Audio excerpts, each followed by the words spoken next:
ભજવે બોલો નંદનો લાલો રે મારો ભવરિયાનો જામો પહેરાવું પહેરાવું કાળા કાનને કાળો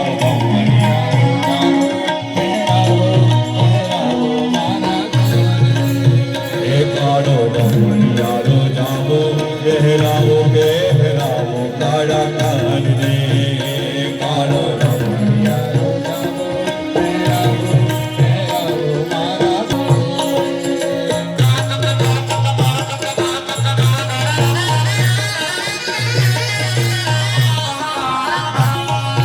रण छोड़ रंगीला रंगीला रण छोड़ रंगीला रण छोड़ रंगीला रंगीला रण छोड़ हे मारी होनानी नगरी वाड़ो मारो देव द्वारिका वाड़ो मारी होनानी नगरी वाड़ो मारो देव द्वारिका वाड़ो हे माधव तारी मेरी मां बोले जी ना बोल रण छोड़ रंगीला रंगीला रण छोड़ रंगीला रण छोड़ रंगीला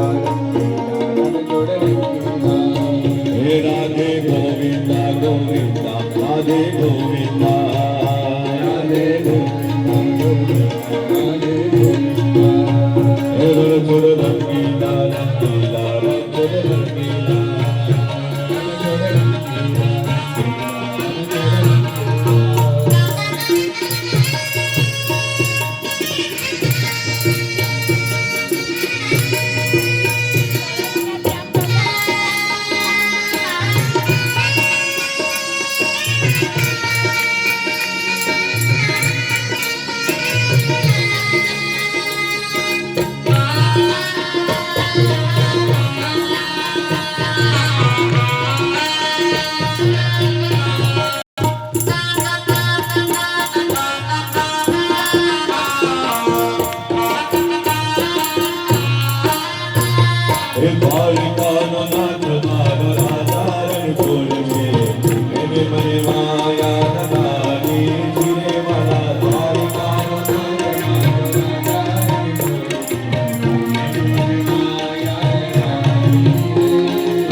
મને માયા લગાડી મારા વાલા મને માયા લગાડી મારા વાલા એને મને એ વાલા એને મને એ વાલા એને મને માયા લગાડી એ વાલા એને મને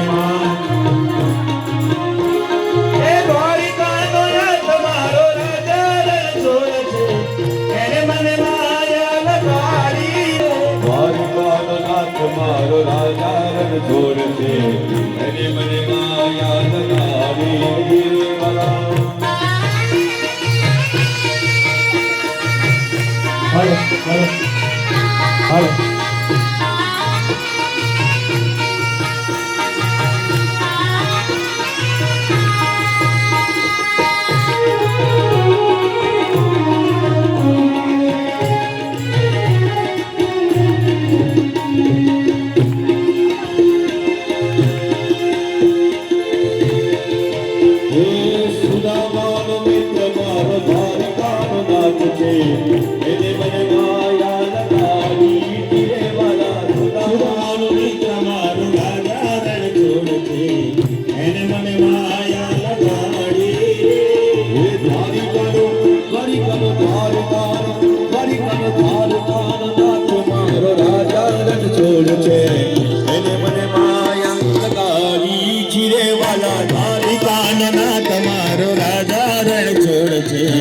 એને મને માયા લગાડી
મુરલી વાળા રે વાલીડા મુરલી વાળા રે કનૈયા મુરલી વાળા રે વાલીડા મુરલી વાળા રે કનૈયા મુરલી વાળા રે વાલીડા મુરલી વાળા રે કનૈયા મુરલી વાળા રે વાલીડા મુરલી વાળા રે હો તમે રંગ નકાડ રે વાલીડા મુરલી વાળા રે હો તમે રંગ નકાડ રે વાલીડા મુરલી વાળા રે હો તમે લાગો વાલા વાલા વાલા વાલા વાલા કનૈયા મુરલી વાળા રે કનૈયા મુરલી વાળા રે વાલીડા મુરલી વાળા રે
આ મીઠે રસ્સે ભરી ભરી આપણે એક જ લેવાનું હતું, પણ આજે અમારા ધવલભાઈએ નવો કેસ્યો લીધો 1.5 લાખ રૂપિયાનો અને એની પૂજા કરી અને સૌથી પહેલું એનું ઉદ્ઘાટન પણ આપણી કથામાં કર્યું. એટલે આ કેસ્યોનો પણ ટ્રાયલ થઈ ગયો અને આવતીકાલે કૃષ્ણ જન્મ આનંદ મહોત્સવ છે એટલે તમારા બધાનું પણ રિહર્સલ થઈ ગયું. પણ આવતીકાલે બમણા ઉમંગ સાથે આપણે નંદ મહોત્સવ ઉજવવાનો છે. ખૂબ શક્તિ શ્રી વલ્લભ કહીને લીંબુ શરબતની સેવા ચાલુ છે, તો બધા લાભ લેતા રહેજો અને સ્ટ્રેન્થ કાલે બમણા જોશ સાથે. અને આજે કોઈને થયું હોય કે અમે ઊભા થવાના જ હતા અને પૂરું કરી દીધું, તો આવતીકાલે તમે ચોક્કસથી લાભ લેજો.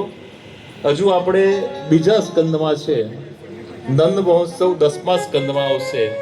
એટલે આપણે 8 સ્કંદની જર્ની અત્યારથી લઈને આવતીકાલે સાંજે 5 વાગ્યા સુધીમાં પૂરી કરવાની છે.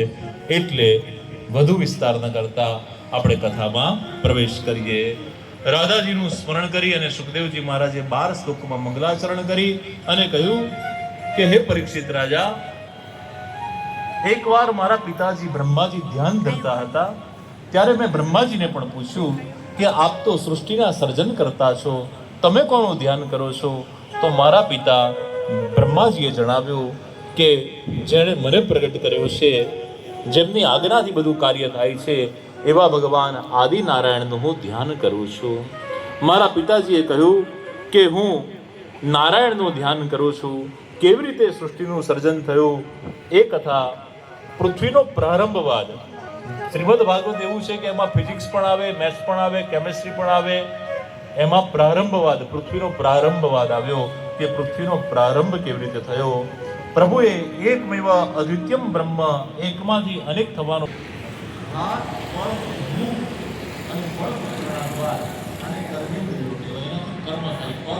ચાલવાનું કામ કરે, હાથ વસ્તુ પાડવાનું કામ કરે, ત્યાગ કરવાનું કામ કરે.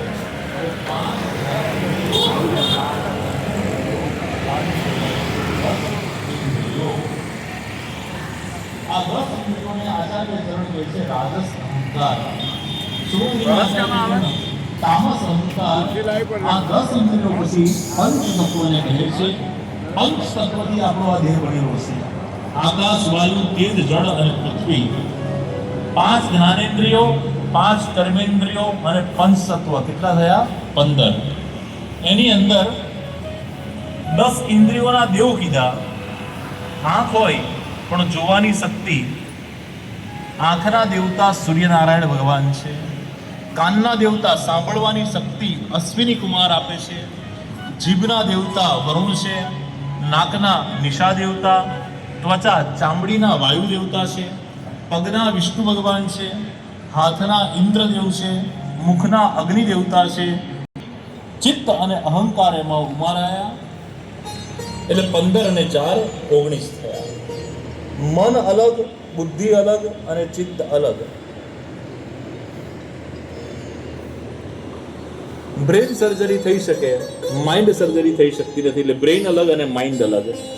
આ મન, બુદ્ધિ, ચિત્ત અને અહંકાર પણ આપણે ઇનબિલ્ટ જન્મથી લઈને આવીએ છીએ. 5 તત્વ, 5 તન્મંત્ર, મન, બુદ્ધિ, ચિત્ત, અહંકાર, આ બધા બ્રહ્માજીએ ભગવાનને પ્રણામ કર્યા. આદિનારાયણ ભગવાન કહે છે કે હું તને ચતુશ્લોકી ભાગવત આપું છું, એનું સ્મરણ કરી અને તમે પૃથ્વીના પ્રારંભવાદનો પ્રારંભ કરો. આદિનારાયણ ભગવાન સ્વયં હરિનારાયણે બ્રહ્માજીને 4 શ્લોકમાં ભાગવતજી આપ્યો.